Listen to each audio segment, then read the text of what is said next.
Naman dan juga kedua orang tua Dini begitu mengerti apa yang dirasakan oleh Dini. Karena Dini tahu bagaimana sikap Bagas yang sebenarnya. Naman dan kedua orang tuanya berusaha menenangkan Dini dan meyakinkan Dini bahwa semuanya akan baik-baik saja. Karena Naman dan juga kedua orang tua Dini tidak ingin Dini sampai mengalami ketakutan yang berlebihan.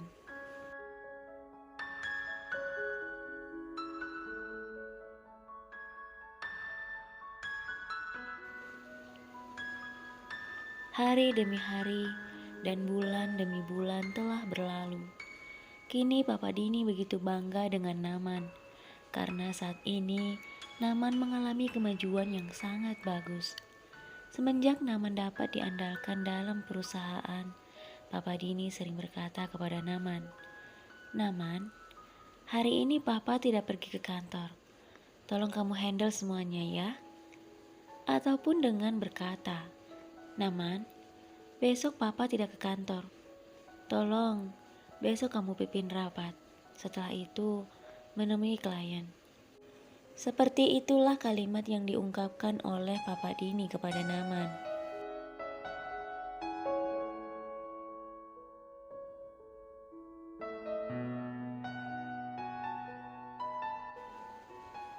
Setiap kali mendengarkan perkataan Papa Dini seperti itu, Naman selalu siap dengan amanah yang diberikan oleh Papa Dini padanya. "Baik, Pak," kata Naman. Naman selalu berusaha untuk bekerja dengan baik, sesuai harapan Papa Dini. Itulah yang membuat Papa Dini bangga padanya, karena Naman tidak pernah mengecewakannya. Terlebih, Naman tidak pernah menolak permintaannya.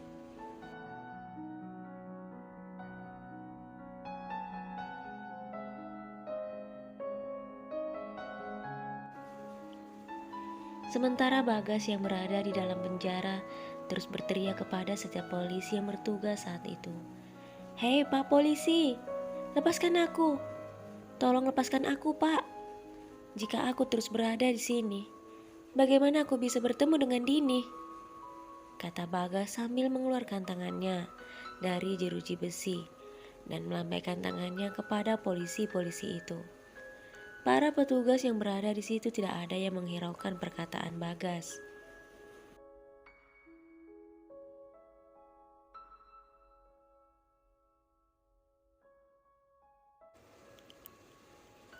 Bagas kembali berteriak, "Apakah kalian mendengar aku? Atau kalian pura-pura tidak mendengarkan aku? Kalian harus melepaskan aku dari sini. Aku harus keluar untuk menemui Dini. Aku tidak bisa membiarkannya hidup bahagia dengan laki-laki itu. Dini harus menjadi milikku.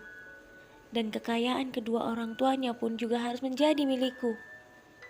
Kenapa kalian diam saja? Jika nanti aku menjadi orang kaya, aku akan membuat perhitungan dengan kalian semua."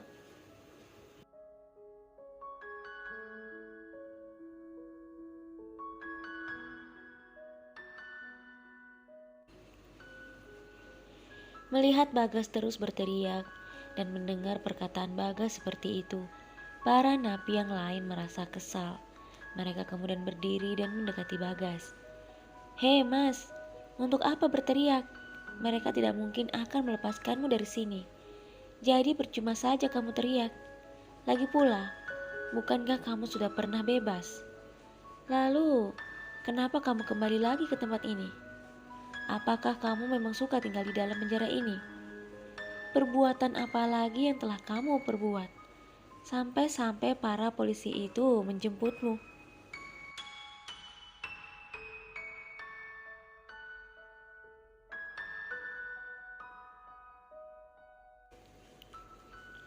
Bagas tidak menghiraukan perkataan orang yang bertanya itu. Lalu napi yang lain bertanya, "Oh ya Mas, Dini itu siapa? Istri orang ya?" Mas, mencintai istri orang lain itu sama saja mencari masalah. Di dunia ini, masih banyak wanita yang belum menikah. Kenapa harus mencintai istri orang lain, Mas? Sudahlah, Mas. Lupakan wanita itu dan terimalah nasibmu sekarang. Satu hal lagi, berhentilah berteriak, karena itu mengganggu kami.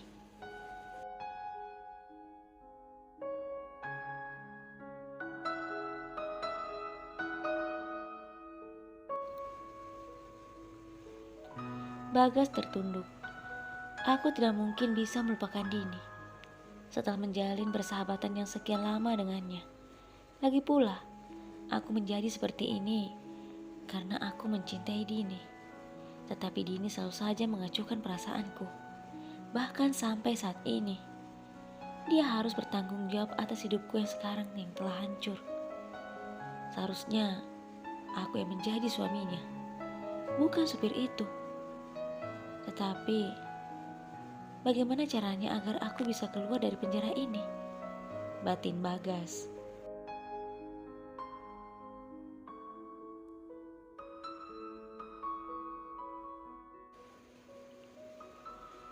Suatu malam Naman tersenyum melihat Dini yang saat itu berbaring di atas tempat tidurnya. Bagas mendekati Dini dan hendak mencium Dini. Namun saat Dini ingin menyambut ciuman Bagas itu, tiba-tiba saja Dini merasa ingin muntah. Tentu saja hal itu membuat Naman kaget. Ada apa sayang? Apakah mulutku bau? Dini menggelengkan kepalanya. Tidak sama sekali sayang. Tapi entah mengapa, aku merasa mual. Naman seperti sedang berpikir. Masa iya sih sayang?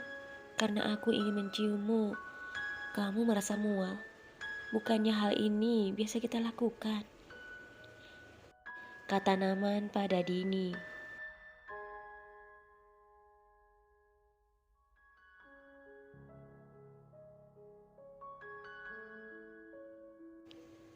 Dini menatap Naman yang saat itu masih bingung, wajahnya penuh dengan tanda tanya. Jangan-jangan, kata Dini. Naman mengerutkan keningnya. Jangan-jangan apa sayang? Dini menatap Naman lalu berkata, jangan-jangan aku hamil sayang. Mendengar perkataan Dini, Naman tersenyum bahagia. Benarkah sayang? Dini mengangguk pelan, dan Naman langsung memeluk dan mencium Dini. Sayang, aku bahagia sekali. Akhirnya kamu hamil lagi. Oh ya, kita beritahu papa dan mama kabar ini sayang. Mereka pasti akan sangat bahagia, kata Naman sambil berdiri.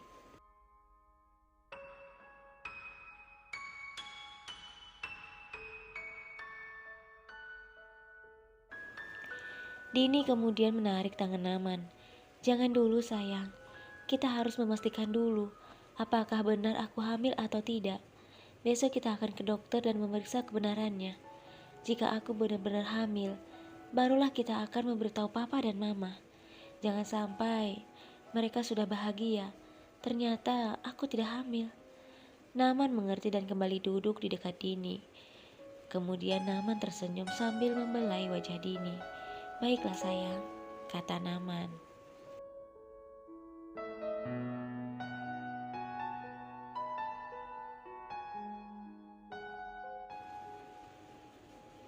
Setelah itu Naman kembali memeluk Dini. Sayang, jika kamu benar-benar hamil, kamu harus berjanji padaku bahwa kamu akan menjaga kehamilanmu. Kamu tidak boleh beraktivitas seperti saat kamu belum hamil. Kamu juga harus menjaga kesehatanmu dan juga pola makanmu. Aku tidak ingin hal yang seperti kemarin terjadi lagi. Dini yang masih dalam pelukan Naman melihat Naman dan memainkan dagu Naman.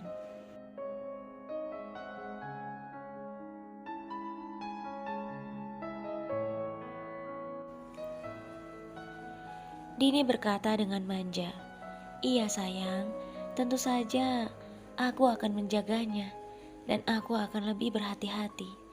Lagi pula, sebentar lagi aku akan wisuda. Itu artinya kuliahku akan selesai dan aku bisa lebih fokus untuk menjaga kehamilanku. Naman tersenyum dan mencium kening Dini. Terima kasih sayang. Dini tersenyum lalu mencium pipi Naman. Naman tidak mau kalah. Naman pun mencium Dini sambil menggelitiknya, membuat Dini tertawa karena kegelian.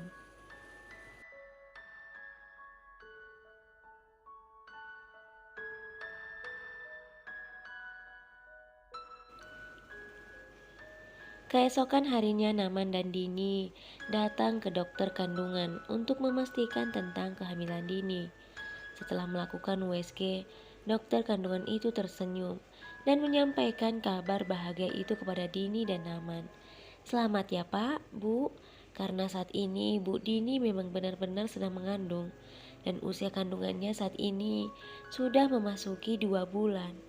Belajar dari pengalaman yang kemarin, Bapak dan Ibu harus lebih hati-hati dan menjaga kehamilan ini. Jangan sampai sesuatu yang tidak diinginkan terjadi lagi.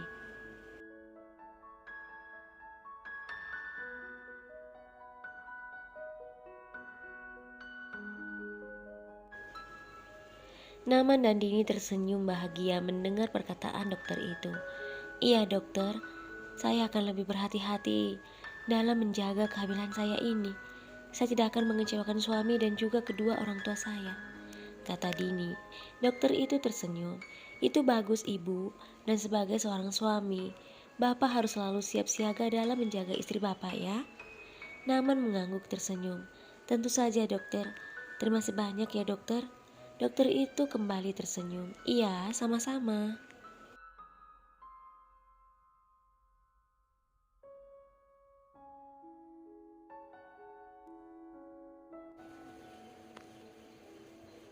Setelah berkonsultasi banyak hal tentang kehamilan dan juga diberikan resep obat, Naman dan Dini pamit untuk keluar kepada dokter itu. Setelah menembus resep dokter, Naman dan Dini tampak begitu sangat bahagia. Dini kemudian berkata kepada Naman yang saat itu sedang fokus menyetir sambil sesekali tersenyum padanya. Sayang, bisakah kamu mengantarku ke pantai yang biasa kita kunjungi itu? Naman tersenyum mengangguk.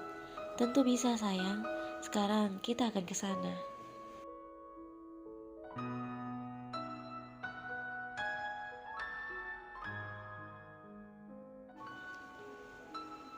Dini dengan cepat berkata, tidak sayang, sebelum kita ke pantai, sebaiknya kita ke makam dulu. Naman mengerti maksud perkataan Dini. Baik sayang, kata Naman. Setelah mengunjungi makam janin Dini yang pernah keguguran, Naman kemudian membawa Dini ke pantai.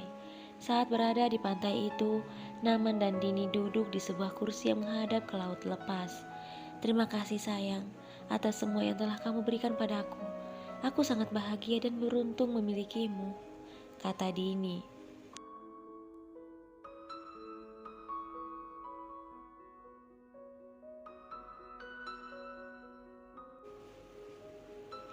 Dini menyandarkan kepalanya pada bahu Naman. Naman membelai wajah istrinya dan menatapnya. Sama dengan diriku sayang, aku sangat beruntung menikah denganmu.